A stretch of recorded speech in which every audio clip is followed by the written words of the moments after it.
trop fort ce que tu dis, parce que c'est vrai que Jésus, c'est la parole faite chair. Mhm. Mais donc, vu qu'il dit non pas ma volonté, mais la tienne, Mhm. vu que la parole était faite chair à cet instant T, est-ce que cette parole était déjà grâce ou est-ce qu'elle était loi? Ah, Parce que s'il dit non pas ma volonté, ça voudrait dire que sa volonté, c'était la loi. La parole en elle-même. Et quand il a dit non, mais la tienne, la volonté de Dieu, c'était la grâce en haut. tu as compris. Ouah, ça va trop loin. La grâce du Père. Les deux se sont opposés en fait. La grâce du Père, Et la loi. Waouh, la loi de la parole. c'est trop fort. La grâce du Père. La grâce du Père et la loi de la parole. Lui qui a dit, mais est-ce que vraiment? Parce que tu sais Parce comment qu'en on fonctionne. vérité, C'est trop la fort. parole, c'est la parole. Elle ne peut pas retourner à lui sans Sans effet. effet, c'est Donc vrai. ça veut dire, s'il y a un acte, il y a un acte.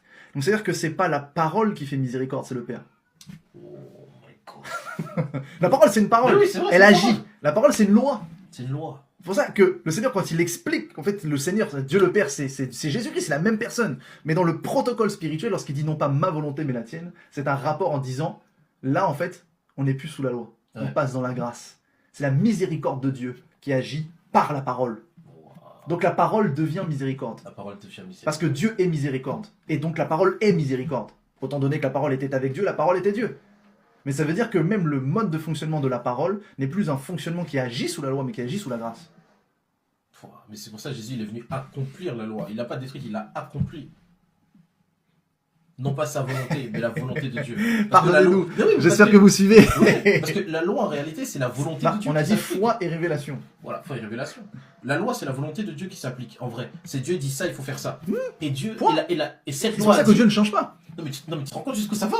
C'est-à-dire que c'est-à-dire que cette loi a dit parce qu'elle a été créée, Dieu dit ça, alors il faut que je fasse ça. Mhm. Donc la loi a dit moi j'ai été créé pour ça. Et cette loi a dit à Dieu, mais maintenant tu me dis de faire autre chose. Est-ce que je fais ou pas?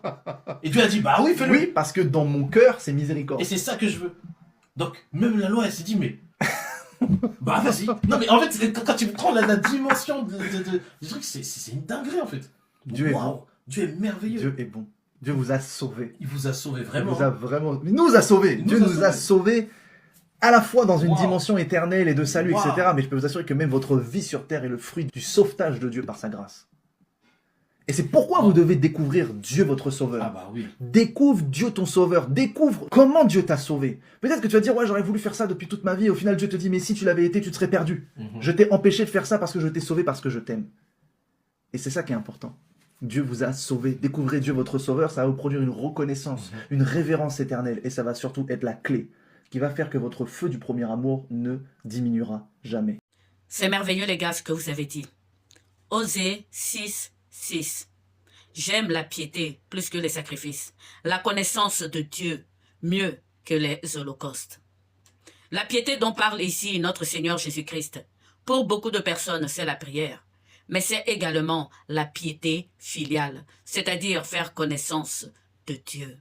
Là, vous venez de montrer qui est Dieu le Père. Je suis entièrement d'accord avec vous, mais laissez-moi vous apporter ma petite contribution. Car ce que je pense, c'est que nous, les chrétiens, nous passons notre temps à nous disputer les uns les autres au lieu de nous écouter et de nous compléter, comme ce que je vais faire. Voyez-vous, lorsque Dieu a créé Adam et Ève, il a dit faisons Adam et Ève à notre image.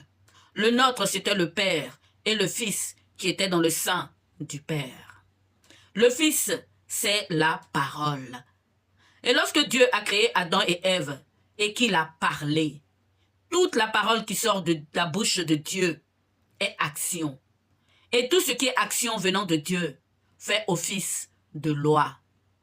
Si Dieu dit, tous ceux qui mettront leur foi en mon Fils, je les sauverai, c'est l'action, c'est une loi, c'est sorti de la bouche de Dieu. Lorsque Adam et Ève ont chuté parce qu'ils ont été trompés, Dieu a couvert Adam et Ève de peau, de chair, c'est-à-dire de sang. C'était la grâce de Dieu pour sauver Adam et Ève. Pourquoi?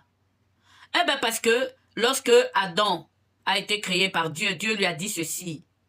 La parole qui est sortie de la bouche de Dieu. Si vous mangez de cette herbe, vous mourrez. Donc c'était une loi. Si vous mangez de cette herbe, vous mourrez. C'est sorti de la bouche de Dieu. C'était la parole. C'était une loi. La parole est action.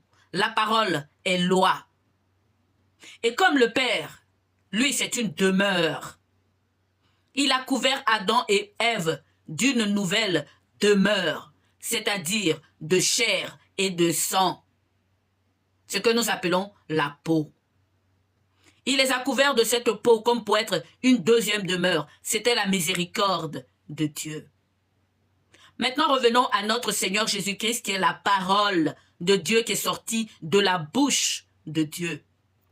Si vous mangez de cette herbe, vous mourrez. Et donc cette parole, si vous mangez de cette herbe, vous mourrez, est venue se faire chair. Eh oui, pour accomplir cette parole qu'il a lui-même dite. Est-ce que vous me suivez? Lorsque nos frères disent que la parole fait office de loi et que le Père, lui, il est miséricorde, le Seigneur Jésus-Christ dit, non pas ma volonté, mais la tienne. Parce que la volonté de la parole, c'est action, c'est la loi. La volonté du Père, c'est la miséricorde. Pour que nous sortions de cette demeure de corps, c'est-à-dire de sang et de chair, pour la nouvelle demeure du Père, qui lui est grâce. Lorsque notre Seigneur dit que dans la loi, pas un seul iota ne sera enlevé tant que tout sera accompli, c'est parce que lui-même la parole, qui est action et qui fait office de loi, s'est fait chair pour l'accomplir entièrement. Nous devons connaître Dieu. Dieu est une demeure et Dieu est miséricorde. Il est grâce. Mais la parole est action. La parole est loi. Quand vous dites une parole à quelqu'un, vous poussez à une action. Et donc la parole que Dieu a dite, lorsque Adam et Ève ont mangé l'herbe de la connaissance du bien et du mal, c'était vous mourrez. Et Dieu qui est demeure, nous a créé une nouvelle demeure, c'est-à-dire la chair, le sang et la peau pour nous couvrir, pour ne pas qu'on meure. C'est la grâce de Dieu. Et le Fils qui est la parole, qui est l'action, est venu tuer la mort, qu'elle-même avait édictée lorsque Adam et Ève ont mangé l'herbe de la connaissance du bien et du mal. Si nous ne sommes pas morts, alors que la parole avait dit, si vous mangez de cette herbe, vous mourrez. C'est à cause de la miséricorde de Dieu, de la grâce de Dieu le Père, qui lui est une demeure. Voilà ce que nos frères sont en train de vous dire. Il faut absolument que les chrétiens arrêtent sur les réseaux sociaux de se battre les uns contre les autres. Nous devons nous écouter mutuellement et nous compléter. Osée 6:6. C'est la piété filiale, la connaissance de Dieu. Dieu est une demeure et Dieu est amour. La chair que nous avons, la peau et le sang que nous avons sont amour de Dieu. Elles sont soumises à la loi. C'est la loi depuis le commencement. Si vous mangez de cette herbe, vous mourrez.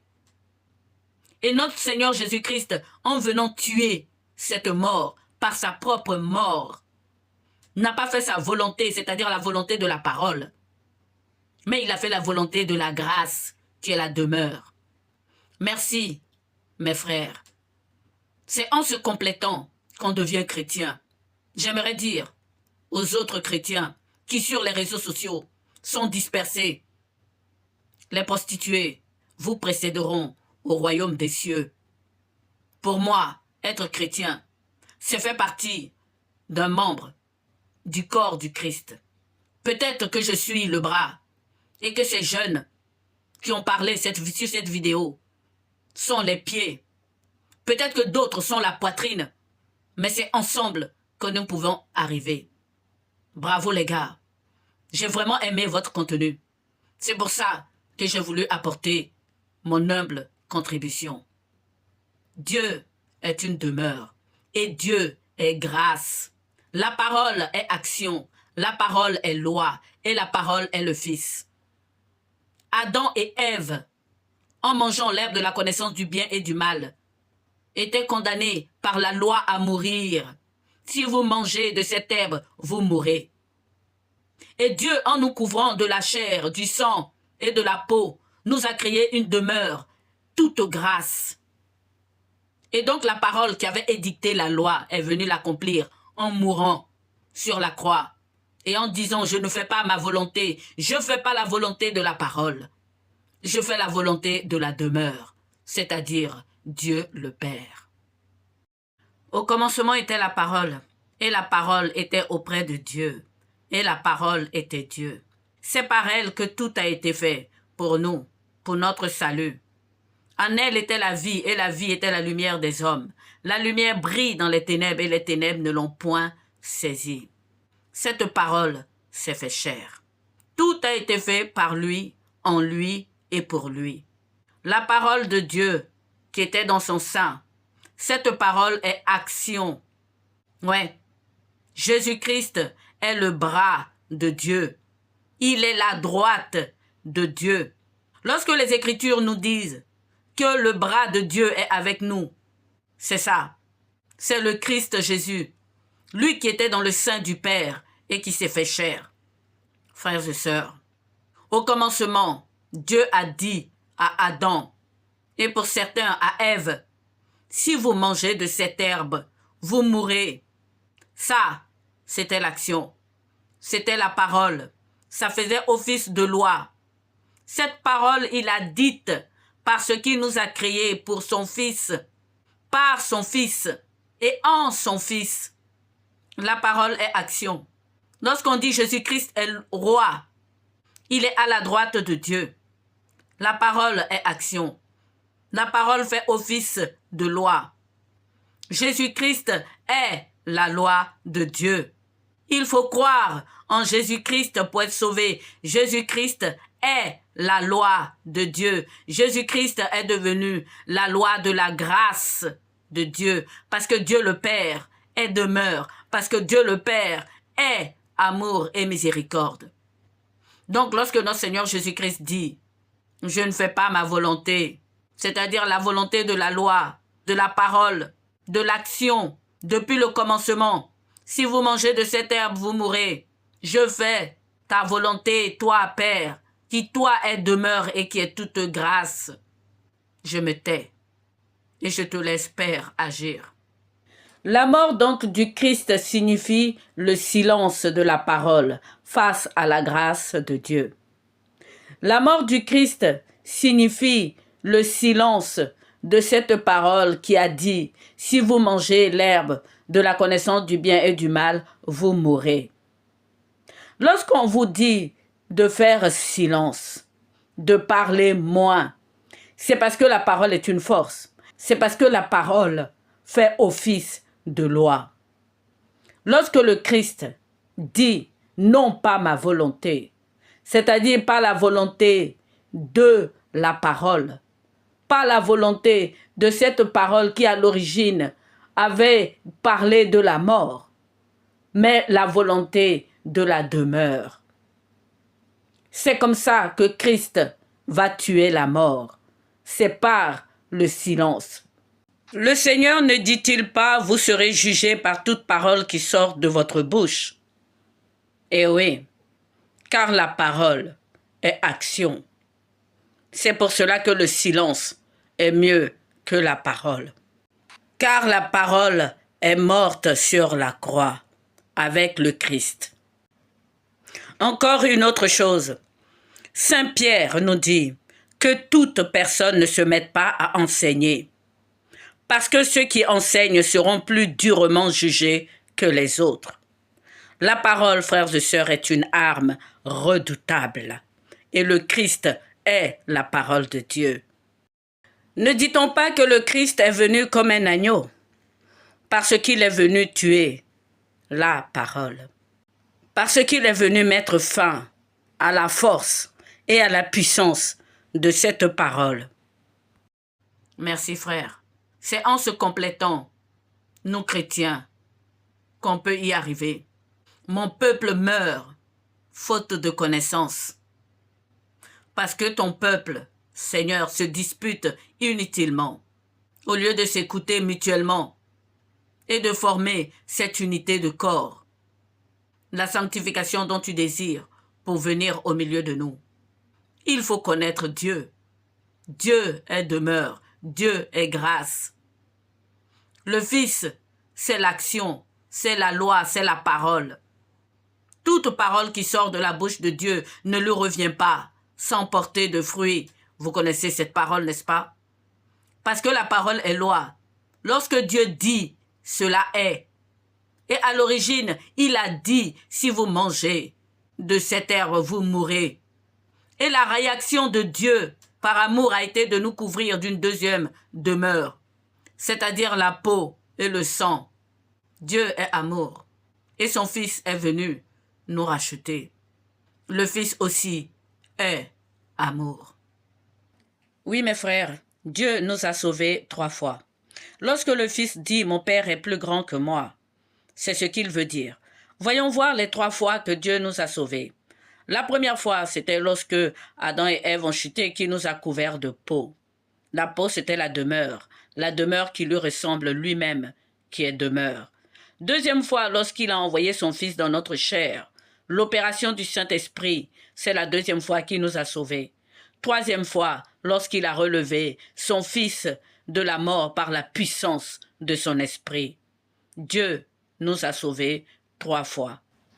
Dieu est grâce, Dieu est amour. Nous passons notre temps à vous évangéliser, à vous dire que Dieu est amour, Dieu est véritablement amour. Et c'est ensemble que nous arriverons à découvrir et à connaître ce Dieu d'amour. Dieu est demeure et la parole est loi. Le Fils est loi. Le Fils est action. Le Fils est le bras droit du Père. Le Fils est la force. Frères et sœurs, que Dieu vous bénisse abondamment et vous garde. Au nom glorieux et puissant de notre Seigneur Jésus-Christ, qui vit et règne avec le Père dans l'unité du Saint-Esprit, un seul Dieu pour les siècles des siècles. Amen. Alléluia. Merci mes frères.